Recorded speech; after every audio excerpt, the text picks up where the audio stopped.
Friends Nifty 50 இண்டெக்ஸோட சார்ட்டை இப்போ நம்ம பார்த்துட்டு இருக்கோம். 11th ஜூலை அன்னைக்கு பாத்தீங்கன்னா நிஃப்டி 50 25,281 அப்படிங்கிற ஒரு மேஜிக்கல் நம்பரை தாண்டி கீழே வந்து க்ளோஸ் வச்சாங்க.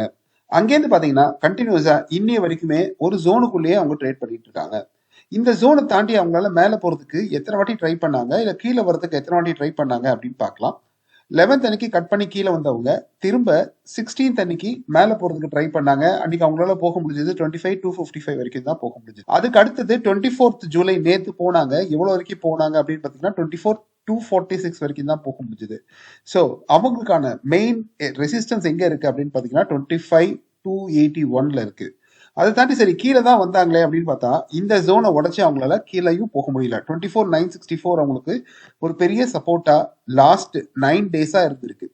நேத்தோட பாத்தீங்கன்னா 10 டேஸ் ஆயிடுச்சு. இந்த 10 டேஸா இந்த ஒரு ஜோனுக்குள்ளேயே இந்த மார்க்கெட் சுத்திட்டு இருக்கு.